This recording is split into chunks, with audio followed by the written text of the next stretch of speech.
Okay, we'll roll right now into our winning team for the Hell of a Good Sour Cream Dips at the Glen 25th running, and that is Juan Pablo Montoya. He drives the number 42 Target Chevrolet for Earnhardt Ganassi. And with this victory here today, Juan qualifies for the 2011 NASCAR Sprint All-Star Race. Oh, I don't have to do that show. No, good. Congratulations for that. In fact, the last 3 out of 4 events that we've had qualifiers, new qualifiers for the 2011 Sprint All-Star Race. So that's a cool deal. Juan, congratulations on today's win. Certainly just an excellent performance by you and your race team. Yeah, I think it's nice. We executed right.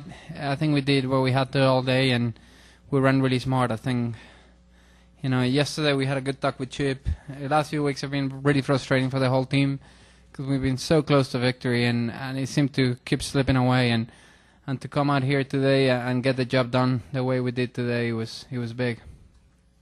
Juan, if you don't mind, I will ask you to just talk about your feelings, your victory here today for Hispanic fans and media. It's good, I guess, yeah. I don't know. I'll tell you the truth, I feel more relieved than happy right now. It's been a really hard road. In a way, it's been a lot of fun. It's been frustrating and everything, but to finally get that first win for Brian, I think it's good. I think we can really focus on just getting the job done.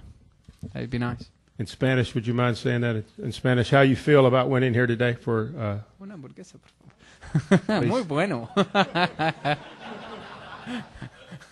No, la verdad, estoy muy contento. Se hizo un muy buen trabajo en todo el día. Tuvimos un carro muy rápido, unas muy buenas paradas a pitch y la verdad, todo lo que tocaba hacer hoy lo hicimos. Cuidamos el carro cuando tocó cuidarlo y cuando tocó apretar, apretamos. Entonces fue muy bien. Okay, thank you. We'll take your questions now for Juan. We'll start over here with Lee and Reed, and then we'll go to Terry. Lee Spencer, Fox Sports. Since, for all intent and purpose, you're out of the chase, how much pressure did that take off of you? Because last year, Brian was all about the points. Got to have a good points day. There was nothing like that on you today. You could just go out there and It's been like that for a while. Well, you know what I'm saying. The pressure was off. You could just go out there and race your race. Yeah, I think last year we were so focused on really making that chase that it was all about numbers. It wasn't about being fast or slow. It was about bringing the car home every week. And this year we thought we were going to do the same thing.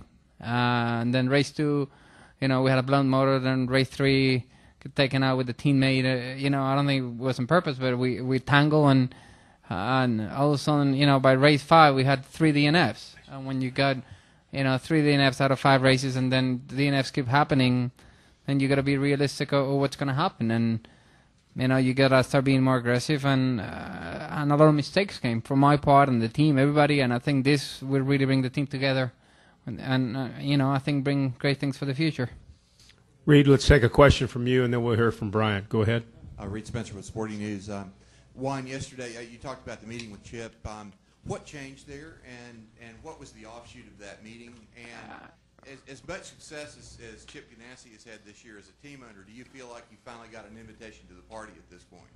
I think from day one we worked so hard to bring the performance of the cars where they are now, and I think that really has helped. It was been frustrating because you could see the performance get better and better, even like last year in the chase, finish second, finish third, finish second, finish third, and that freaking win was never coming, so it was getting kind of frustrating. But, we do what we have to, and we move on. Yesterday, it's all about making sure everybody's on the same page, everybody's got to do their job, and we came out today and everybody executed. It's something, Brian keeps saying in the radio, keep saving the car, keep saving the car, keep saving the car, and he paid off. Okay, let's hear from crew chief Brian Pattie. Brian, certainly a big moment today for you. I believe it's your first NASCAR Sprint Cup Series win as a crew chief, so congratulations on that. And just talk about how you thought things unfolded out there today. Spot on, I guess. It seemed pretty easy, other than the mid stint there during the race where the 47 was on our tail pretty hard. Seems like we hit the setup pretty decent. First stint was really good. Pulled some pretty big gaps and adjusted air pressure that last stint, trying to get a little bit closer to how we started, and it seemed to pull out but it seemed like the 47 maybe lost a little bit there at the end. Didn't have that extra push that you typically need on these Cup races to win. Okay, we'll open it up for questions again. Questions for either Brian or Juan Pablo. Let's go back to Shannon and then Terry. Thank you.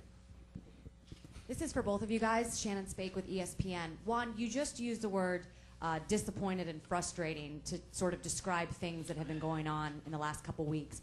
We've heard the exchange between you guys on the radio from last week. Can you just describe the relationship between the two of you, how it's evolved up until today, and then how you think today's win is going to help that relationship moving forward?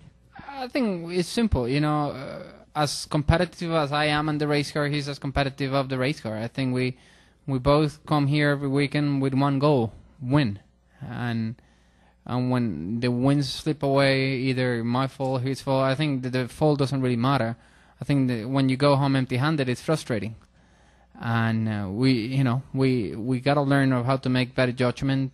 Myself make better calls when I'm driving the car, help them make better calls. And I think we're really working together on understanding, what needs to be done to win those races. And I think this is a big relief for everybody. I think getting that first win behind again, it's second win and first win for Brian. I think it's a big boost for the whole team, and we just gotta keep doing our job. And I guarantee you we're gonna have good weeks and bad weeks, and you're gonna still hear all kinds of things on the radio. Maybe hopefully not as much.